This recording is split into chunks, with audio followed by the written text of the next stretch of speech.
tout le monde pense que l'idéal, enfin tout le monde, la majorité, une majorité de personnes pensent que pour créer une entreprise, il y a besoin d'avoir de l'apport, d'avoir une bonne trésorerie, d'avoir un business plan hyper cadré, carré, tout ce que vous voulez.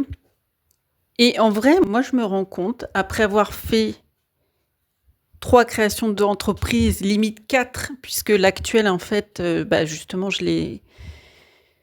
Parce que l'actuelle, elle a évolué dans le sens où j'ai créé une première micro-entreprise et qu'aujourd'hui, j'en ai fait une SASU. Et donc, j'ai créé 3 entreprises à 3 époques plutôt différentes, puisque la première, c'était en 2008. J'avais 24 ans à l'époque. La deuxième, fin 2015. Et l'actuelle, alors officiellement, la création de l'auto-entreprise, je l'ai immatriculée fin 2019.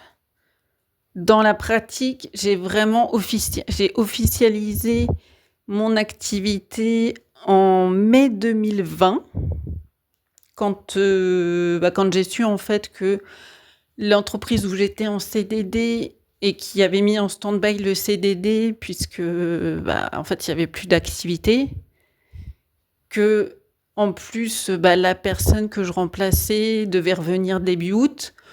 Donc là je me suis dit après quelques semaines de confinement, même si ma chef m'avait dit on te reprend dès que les choses se remettent en activité, je me suis dit il y avait quand même peu de chances qu'il me rappelle. Et puis quand je regardais les offres d'emploi, il n'y avait rien qui me tentait. Donc je me suis dit allez, vas-y, officialise la création de ton entreprise. C'est ce que j'ai fait. Et en fait, c'est 3... Si on regarde d'un point de vue très terre-à-terre, au niveau des 3 entreprises, celle qui aurait dû le mieux fonctionner, c'était la première. Parce qu'à cette époque-là, j'avais un apport de 15 000 €, sachant que je reprenais une pizzeria. Alors bon, le statut était un peu particulier de la pizzeria que je reprenais, parce que officiellement, c'était une pizzeria. Dans la pratique, ça faisait 6 mois qu'elle était fermée. Donc, il y avait plus de clients quand même si officiellement elle était toujours en activité, que je rachetais un fonds de commerce. C'était quand même un fonds de commerce qui était en partie mort, entre guillemets, dans le sens où, comme je vous disais, il y avait plus de clients. Par contre, j'avais tout le matériel, j'avais le bail, tout ça. Et en plus, du coup, le propriétaire a cassé les prix sans même que je demande. Encore une fois, vous voyez, quand on est aligné, parce que même si ça s'est passé différemment de mon objectif, ça a quand même été une super expérience qui m'a apporté plein de choses par la suite.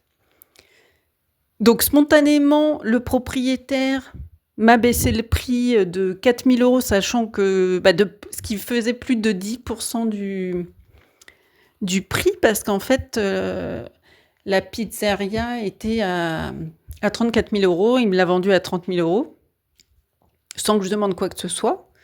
C'est où, maintenant que je dis ça, je me dis que j'aurais pu négocier peut-être pour avoir beaucoup plus, mais bon, à 24 ans, moi j'étais déjà contente que le mec me la baisse de 4 000 €, sachant que moi au départ je voulais plus faire des soirées le temps qu'il la mette en vente, pour me faire un petit peu la main sur l'événementiel, puisque mon objectif était en lien avec de l'événementiel, faire des soirées à thème et tout, pour en fait reprendre un bar par la suite et comme je vous disais, faire des soirées à thème dans ce bar. Donc c'était un peu plus pour montrer en fait à un banquier justement que voilà, j'étais capable d'organiser ça. Et en plus, à cette époque-là, juste au moment, oui, c'est ça, juste au moment où juste avant vraiment que je signe pour la pizzeria, j'étais en intérim sur une mission de création de poste. Et en fait, je voulais arrêter parce que déjà, ça faisait quelques temps que je tournais un peu en rond dans le secrétariat, l'assistanat de direction, ce que je faisais à l'époque. Et en plus, sur le poste, c'était vraiment catastrophe parce que j'avais pratiquement rien à faire. Et à l'époque, Internet, c'était pas du tout comme aujourd'hui.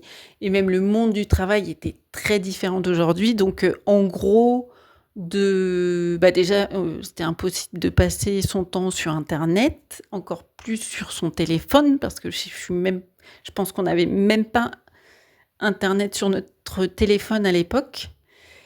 Et en plus, même si, pareil, j'aurais pu éventuellement ramener un livre, parce que je lisais en plus beaucoup, beaucoup à cette époque-là.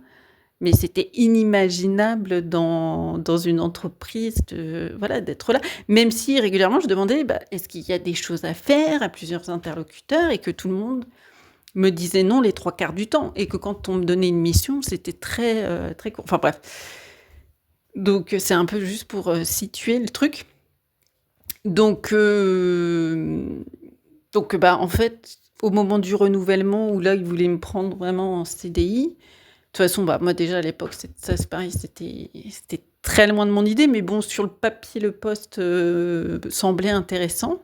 Puis quand j'ai vu dans la pratique, pas du tout. C'était vraiment à l'opposé de ce que je voulais faire. Enfin, moi, de rester des journées à rien faire, c'est impossible. Une journée de temps en temps, ça passe, mais bon, sur long terme, bref. Donc, tout était plutôt favorable au fait que je mette fin à cette mission et que je me lance dans l'expérience entrepreneuriale, puisque ça aussi, ça faisait un moment que ça tournait dans ma tête. Et donc, du coup, j'ai signé. Donc, en plus, j'avais le droit au chômage, puisque j'avais travaillé pendant plusieurs années déjà en intérim et de manière continue. Donc, de manière générale, c'était plutôt royal. J'avais le droit à l'ACRE aussi, parce que j'étais jeune. J'avais fait des demandes, parce qu'à l'époque, j'avais pris pour les moins de 25 ans. Et puis, à l'époque, il y avait aussi Oui, j'avais été accompagnée par un organisme. Et j'avais eu le droit à une prime régionale que je ne savais même pas que j'avais, auquel j'avais le droit, qui me permettait d'avoir un peu plus de trésorerie, mais là vraiment à titre un peu perso, on va dire. Que je pouvais utiliser un peu comme... c'était peut-être lié à mon statut, enfin bref. Donc j'avais le droit à vraiment une prime comme ça, plus un prêt d'honneur. Donc en gros, je partais vraiment avec une bonne base. Vraiment, toutes les conditions étaient réunies d'un point de vue extérieur, parce que même si la pizzeria était fermée, les pizzas, ça fonctionne toujours. Hein. Dans l'absolu, c'est même dans la restauration. Alors, je sais pas aujourd'hui, je crois qu'à l'époque, on disait que c'était la meilleure source de rentabilité. Et sauf qu'en fait, au bout de 9 mois, j'ai dû revendre, et que j'étais à 2 doigts du dépôt de bilan, que j'étais à découvert aussi bien sur mon compte perso que sur mon compte pro, que je devais des dettes à la banque, à mon comptable, enfin vraiment à... Alors je dirais pas tout le monde, parce que ça se limitait quand même aux institutions. Mais voilà, j'avais quand même un certain montant à rembourser. Même si, j'avais été à jour jusqu'à ce moment-là de toutes mes échéances, que ce soit au niveau du loyer, mes remboursements de prêts. Donc, coup de chance, ou moi je dirais parce que, voilà, après avoir paniqué, j'ai lâché prise. Je me suis dit, vois-le comme une expérience. Qu'est-ce que tu peux faire si vraiment c'est la cata derrière qui puisse te servir?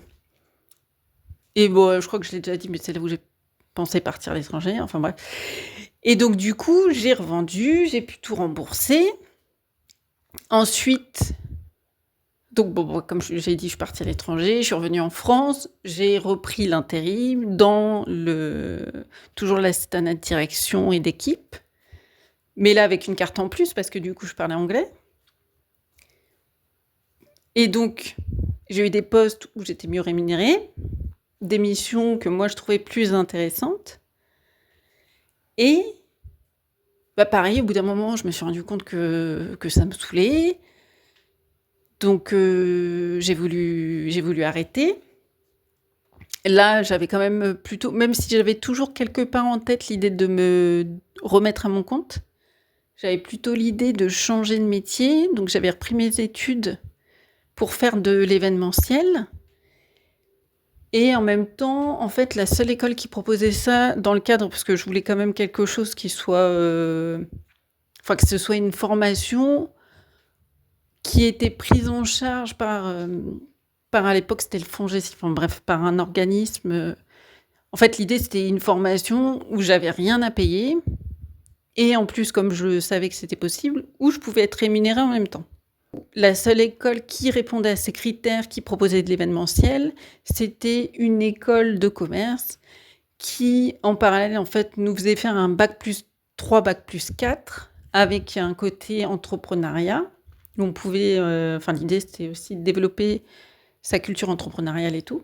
Alors, ce que j'avais quand même beaucoup développé, le mode de fonctionnement des entreprises déjà à travers mon bac et mon BTS, puisque j'avais fait beaucoup de droit, d'économie, un peu de commerce, de la gestion, de la comptabilité et de la gestion, où là, en plus, je me débrouillais plutôt bien. Et puis, je sais plus ce que... Bah, tout ce qui était communication administrative classique, enfin voilà, tout ce qui... Et puis, bah, toute mon expérience aussi en tant qu'assistante, puisque j'avais fait ça déjà pas mal, enfin un certain nombre d'années, et dans des entreprises et des directions très différentes, qui, même si, bien sûr, c'était beaucoup plus des grands groupes pour la majorité, bah, il y a quand même des modes de fonctionnement qui vont être les mêmes. Enfin, je veux dire, le fond, il y a un peu les mêmes choses dont on a besoin, les mêmes certaines obligations de base ou certains fonctionnements de base qui vont exister quelle que soit l'entreprise. Après, chacun se l'approprie, chaque entreprise se l'approprie à sa manière. Malgré tout, voilà, il y a des choses, des mécanismes qui restent les mêmes. Donc bah, là aussi, ça m'a aidé à apprendre plein de choses. Et j'ai fait cette formation en 1 an. Et à la fin de l'année, en fait, j'ai eu une opportunité de travailler pour un de mes profs. Et là, dans l'idée, c'était, bah, je faisais de la presta pour lui. Et lui, dans son idée, c'était de me faire travailler limite à plein temps, en fait. Et donc, bah, tout de suite, j'ai créé une SASU. Parce que je me suis dit, sachant que là, c'était comme organisatrice d'événements, animation de réseaux et tout. Les réseaux physiques, je parle. Parce que là, pareil, les réseaux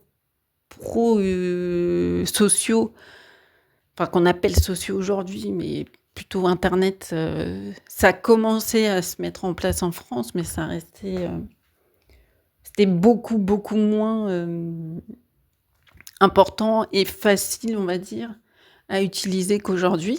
Donc bah oui, je me suis dit, je vais tout de suite créer une SASU, comme ça, j'ai déjà un client assuré pour X... Enfin, pour une durée indéterminée, même si c'était en tant que prestat, et pour un chiffre d'affaires qui dépasse tout de suite celui du seuil de l'auto-entreprise. Donc je m'étais dit, bon, bah c'est cool. Voilà, j'avais plus...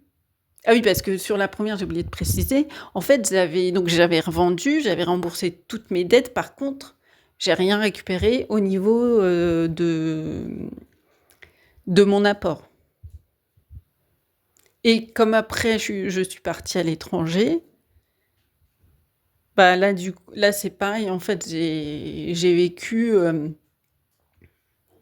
Alors, même si j'ai travaillé quand j'étais à l'étranger, en fait, ce que je travaillais me permettait plus de payer mon quotidien. Mais en gros, je suis revenue en France, j'avais 0. Après, bah, je me suis remise un peu. J'ai remis un petit peu d'argent de côté, mais pas tant que ça, parce que aussi, entre-temps, je m'étais payé une formation d'anglais pour repartir, comme j'avais plus le droit de travailler, enfin bref.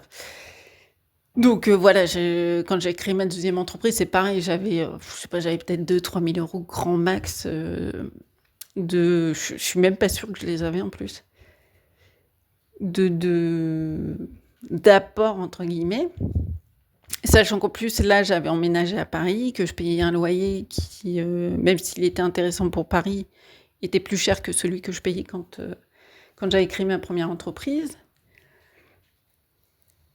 Et là, pour le coup, comme c'était quelque chose d'immatériel. Si j'avais voulu trouver des clients, ça m'aurait demandé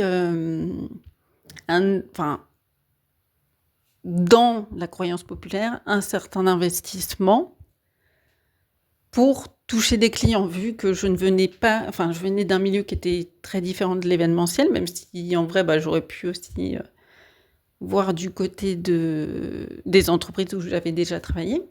Mais bon, bref. Donc, j'ai créé ma SASU pour travailler. En fait, c'est ça. De toute façon, c'est l'argent que j'avais, je l'ai plus investi dans la création de la SASU.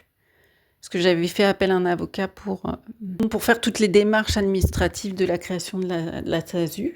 Et là aussi, finalement, les choses se sont passées différemment de ce qui était prévu. Donc, j'ai vite arrêté.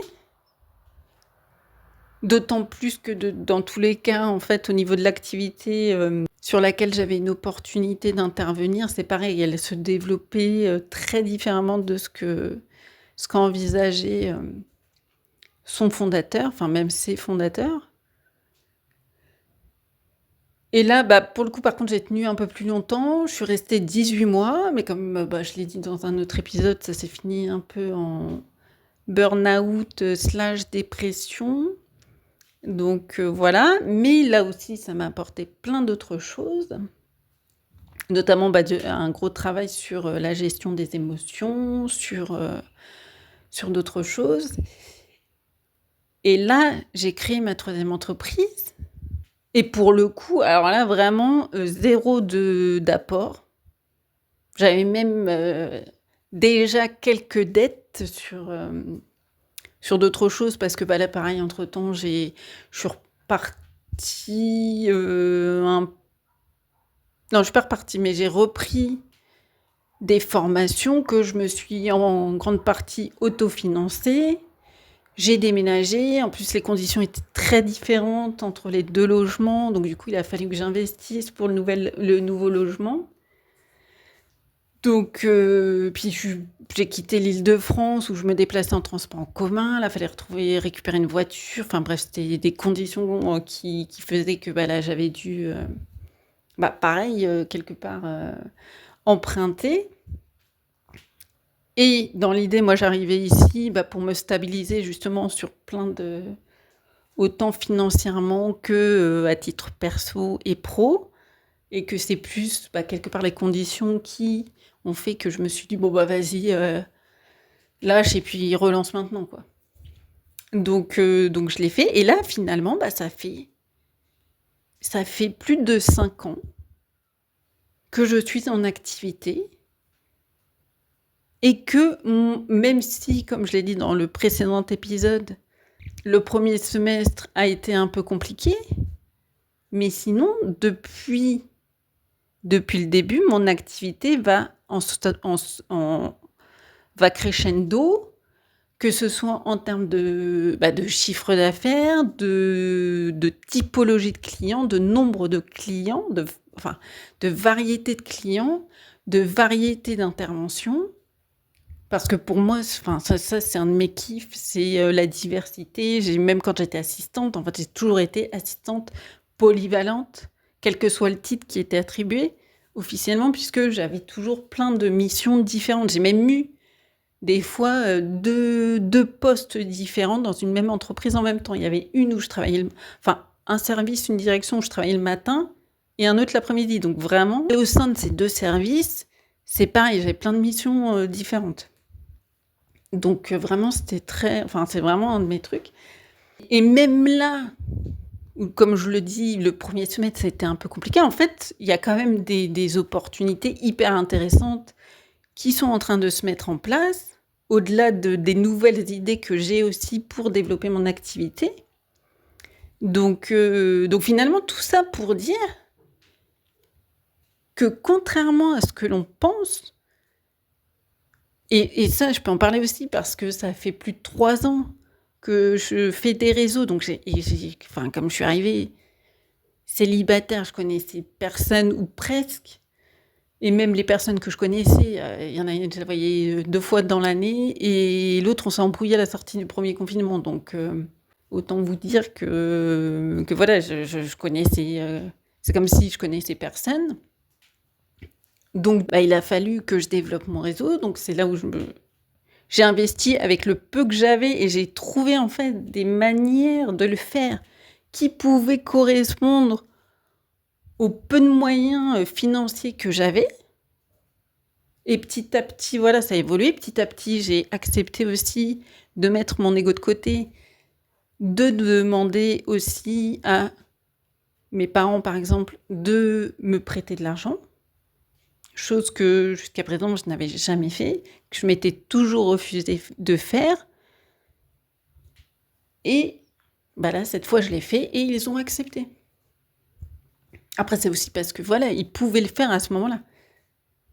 Mais en même temps, ça c'est pareil, je pense qu'ils ont pu le faire à ce moment-là parce que, quelque part, ça allait dans le même sens en fait. C'était un signe que voilà, c'était possible pour moi de continuer. Parce qu'au niveau des banques, là par contre, vu ma situation, je pense qu'il y avait très très peu de chances que j'ai le droit au moindre prêt. Mais ça aussi, tout ça pour dire qu'en fait, il y a plein de manières différentes pour trouver des solutions et pour avancer si vraiment c'est quelque chose qui nous tient à cœur. Et qu'en même temps, je pense que c'est quand même important qu'on ait la capacité à se demander est-ce que c'est notre ego qui nous encourage à continuer ou est-ce que réellement il y a des opportunités et que on est capable de les saisir et que ça nous correspond et de prendre du recul aussi sur peut-être des choses qu'on a besoin de faire évoluer ou besoin d'arrêter de faire aussi tout court ou d'appréhender différemment. Et à partir de ce moment-là, en fait, les choses, elles se mettent en place.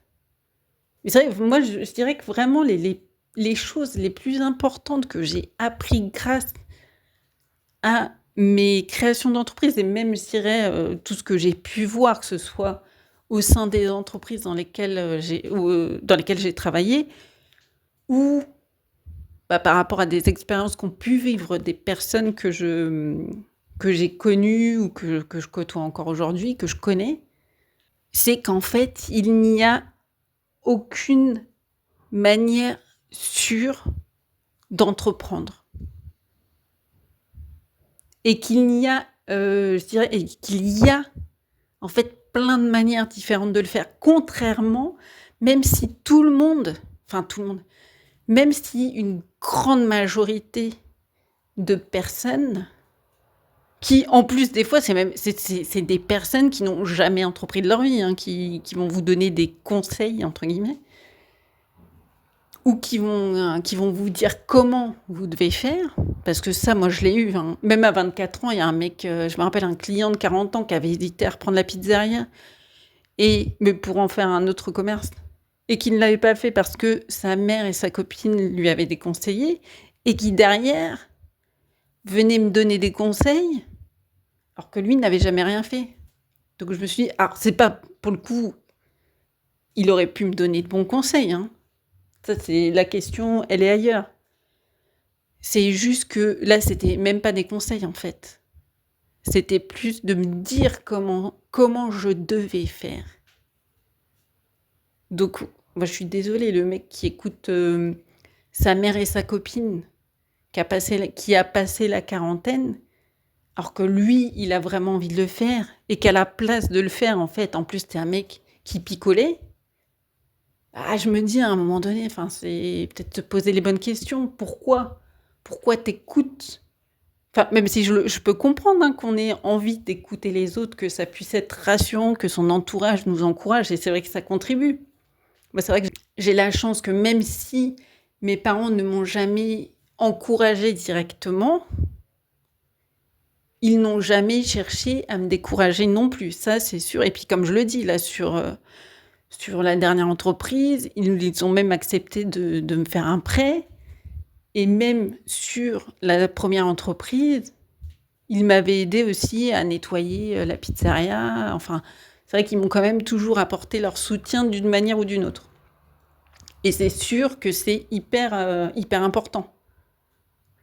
Après, vraiment, si c'est quelque chose qui vous tient à cœur, et surtout si à côté de ça, entre guillemets, j'ai envie de dire, vous avez une vie de merde, dans le sens où le client que j'avais, s'il buvait, et je savais qu'il buvait, puisqu'il buvait dans la pizzeria chez moi, c'est un voisin, mais il venait régulièrement, et à chaque fois, il buvait quand même beaucoup, et tout seul en plus, parce qu'il n'est jamais venu avec sa copine ou avec sa mère.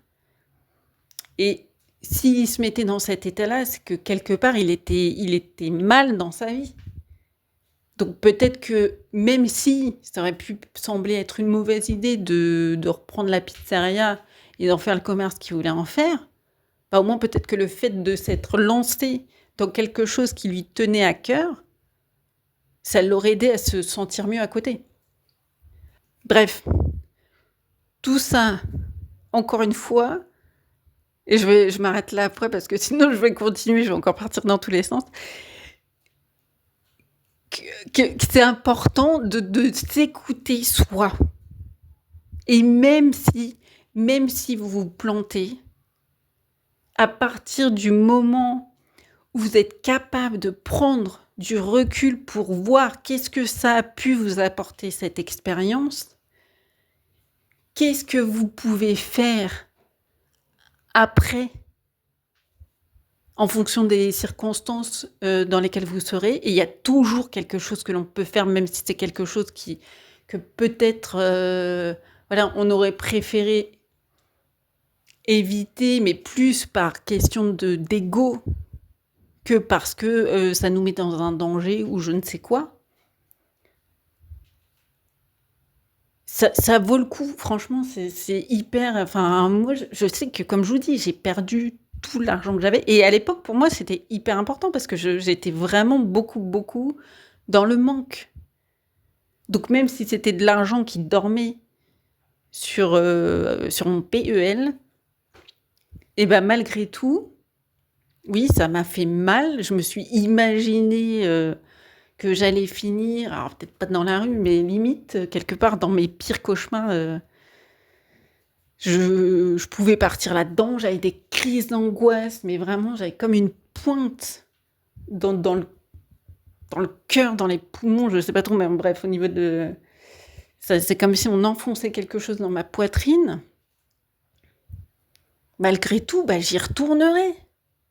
Parce que ça m'a apporté énormément de choses, à commencer par le fait déjà d'apprendre à m'auto-coacher, même si je pense que quelque part je devais le faire un peu déjà avant, mais là vraiment de voir que j'avais la capacité de prendre du recul, de me raisonner et d'avancer en fait. Et de me sortir de mes peurs, parce qu'en fait, le point commun, qu'est-ce qui a fait que tout a foiré ? Enfin, foiré. Que mes premières créations d'entreprise se sont finies beaucoup plus tôt que ce que j'imaginais, et dans des circonstances très différentes de celles que j'envisageais. Alors, je peux attribuer le fait qu'il y avait les circonstances extérieures, sauf qu'en réalité, c'est surtout mon état d'esprit qui a joué. Parce que, comme je l'ai déjà dit, en fait, j'ai été beaucoup plus concentrée, focalisée sur mes peurs que sur mes envies. À tel point que même pour la pizzeria, comme je disais, moi au début, j'avais sollicité le propriétaire qui vendait pour lui proposer de faire des soirées à thème le temps qu'il réussisse à vendre. Et en fait, le jour où j'ai eu la pizzeria, jamais j'ai fait une seule soirée à thème. Alors qu'en plus, je crois qu'il y avait une Coupe du Monde de foot ou Coupe d'Europe, un truc comme ça, parce que, pareil, j'avais peur. Je me disais, oui, il faut déjà, vous voyez. que je loue, un grand écran, que je déclare à je sais pas qui les droits ou je ne sais quoi, enfin bref, que je paye des trucs encore. Mais s'il y a personne qui vient, alors qu'en vrai, je suis sûre qu'il y aurait du monde qui serait venu. Enfin, c'est un moment. Avec le recul, je me dis, mais c'est complètement débile. Mais c'est pour vous dire à quel point j'étais dans l'état de manque et de peur. Donc forcément, oui, c'est rapidement au début. Alors ça a bien fonctionné parce que j'étais dans l'excitation de c'est nouveau, là ça y est, je me lance et tout. Et puis, en fait, oui, après les peurs ont pris le dessus. J'ai commencé à voir aussi la contrainte de ce que c'était d'avoir tous les jours une pizzeria, de faire le ménage comme j'avais appris que ça devait se faire à chaque fin de service. Sauf que quand moi je l'avais fait quand j'étais en alternance, c'était en fait on tournait, c'était pas toujours moi qui faisais ça le midi, le soir, toute seule. Et là pareil avec les salariés, comme ça a été compliqué, que j'avais des peurs machin, j'ai aussi foiré mes recrutements. Enfin bref, tout ça pour dire que voilà, c'est en fait la pire chose, l'un des pires ennemis, c'est nous-mêmes. On peut se dire que les circonstances jouent, que ça peut être, si vous êtes associé, l'associé, machin et tout, mais même la relation que vous avez avec l'associé, elle est dépendante aussi de votre état d'esprit, de qui vous êtes, de comment vous vous positionnez avec l'associé. Donc en fait, c'est voilà. Alors que là, aujourd'hui, que j'ai énormément lâché, que j'ai pris du recul par rapport à tout ce que j'ai appris et vécu, même si je fais encore des erreurs, même si par un moment j'ai encore des peurs, des choses comme ça, de manière générale, ça va beaucoup mieux parce que j'ai lâché l'essentiel de ce qui me retenait avant, en fait. Et même si ça sort complètement du cadre par rapport à la manière dont les 3/4 des gens me disent ou imaginent que je devrais développer mon entreprise ou qu'une entreprise se développe ou que je devrais faire ceci ou cela. Moi, je m'en fous parce qu'aujourd'hui, je sais pourquoi je fais ce que je fais. Je sais pourquoi. Qu'est-ce qui me motive dans ce que je fais? Mais je veux dire, le cœur de mon métier, qui d'ailleurs évolue. Et donc aujourd'hui, et je sais pourquoi j'entreprends de la manière dont j'entreprends. Donc aujourd'hui, en vrai, enfin, les gens ils peuvent me dire ce qu'ils veulent. Je sais pas, il y a peut-être des personnes selon ce qu'elles me diraient et la relation que j'ai avec, ça pourrait peut-être me vexer encore un peu. Mais dans les faits, voilà, je m'en fous en fait. Et je me dis que même si je suis vexée sur le moment, je m'en remettrai. Et en plus, en général, quand je vis une situation comme ça, en fait, ça m'aide à m'aligner justement avec ce que je veux vraiment et de me rappeler aussi peut-être pourquoi j'ai fait telle ou telle chose ou pourquoi je vais dans ce sens-là ou je ne sais quoi. Et ça me motive encore plus en fait. Ça, limite, ça réveille même encore plus ma fierté, et je parle bien de fierté versus l'ego. Et en fait, les résultats, ils sont là. En plus, c'est vrai. Parce que j'ai déjà vécu des petits passages comme ça, même sur l'entreprise actuelle. Et en fait, ça m'a reboosté, mais vraiment aussi bien à titre perso à l'intérieur que au niveau de l'activité de mon entreprise. Donc voilà, bon, j'arrête cette fois. Et puis s'il y en a qui veulent même juste échanger comme ça, vous pouvez me contacter.